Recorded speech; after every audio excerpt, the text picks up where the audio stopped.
course, it's Valentine's Day, and let's spare a thought to finish today for the thousands of divided couples who can't be together. The government wants to raise the minimum income requirement for someone to be able to get a spousal visa to 29 grand by April. Explain more, Rosie. Well, that's an increase of more than £10,000, and it's expected to go up again next year. Well, charities have chosen today to organise a day of action against it. Now, Raquel Roberts was separated from her husband in Brazil and volunteers with Reunite Families UK. They're also joined by Jacqueline McKenzie, partner and head of immigration law and asylum law at Lee Day. Raquel, let's just start with you. Explain to us what's happened. You're currently living in separate countries, and it's going to be difficult to change that.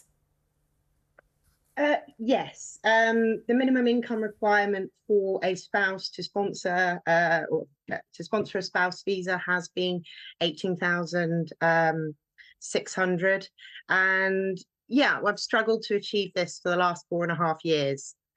You're absolutely right. The government has made some ridiculous plans plucked out of we don't know where to raise that on the 11th of April to 29, then further on during the year with no predefined date, being the 34,500, and then at some point early next year, 38,700. Now, that figure of 38,700, only the top 25 to 30% of UK earners receive that.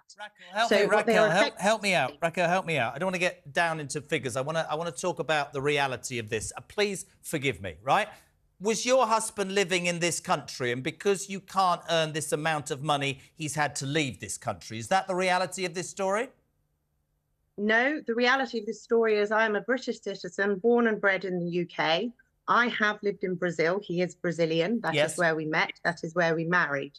We have 2 children together, who are now currently 6 and 7 years old. Yep. We have been married for nearly 9 years. And we have known each other for 16 years. So there's a very long-standing relationship. So are you in Brazil and he can't come to the United Kingdom? Is that what you're saying? Sorry, I just want to get to that point, yeah? Yes, we were in Brazil. He has visited the UK. Right. But we ultimately made the decision that the UK was the better place after I had my car stolen at gunpoint. Yeah. I nearly lost both my boys in a public hospital in Brazil because of the dire conditions there. And we made the decision that their future was better here. And the current problem is that your income isn't large enough for the government to say that's enough to support the wider family. Jacqueline's listening to this. Can you explain how this has happened? And if you're in a situation like that, what options are available to you? OK, so that's right.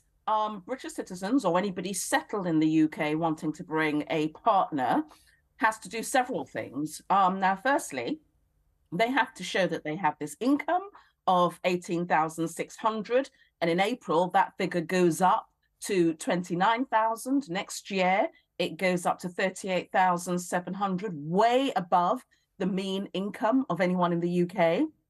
So it is going to be incredibly difficult and run the risk of separating families. There are some things that you can do, particularly if there are children who are likely to be impacted upon. And we have law that governs this, case law, and there is also some policy considerations so that you can apply for exceptional circumstances to be considered, and that would be something that can happen in this case, but it is extremely difficult. And even at the current figure of 18,600, we see large numbers of families separated. I mean, Can I bring in Raquel? We haven't got a lot of time. I absolutely appreciate that, what you said, Jacqueline. Can I say something, Raquel? We don't know each other. I have great sympathy for you. So let me get this absolutely straight in potted version. We've got 170,000 people who have come into this country and are waiting to be processed by a system that doesn't exist. But we don't put any contention on earning that amount of money. But for a woman who's British, who's had 2 kids with another man, she can't come back unless she earns an amount of money that's completely unachievable. Would that be fair enough? I've got about a minute. That is essentially correct. I'm already here he's not. Achieving the MIR is difficult. As a single parent, I am a burden on the benefit system currently. I receive universal credit because I am a single mum. I am an enforced single mum. If I had my partner here, I would be able to do so much more.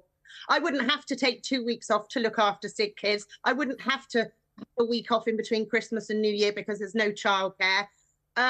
It's just ludicrous. I lost a job in January on 39,200 because I couldn't go for a week's training course and abandon my kids on their own. They are actually detrimenting. They are saying people are a burden to the system. They're not. The spouse comes, they pay for their NHS, they pay £3,000 for 2.5 years. They pay for their NHS and they're not allowed NRPF, no recourse to public funds. They are not allowed to claim a single benefit when they get here. Now, ladies, I get annoyed because I wish we had more time. Raquel, Jacqueline, thank you so much. It's good to highlight that. Our thoughts are with you and we really appreciate it. Sorry about the lack of time, but thank you for coming on.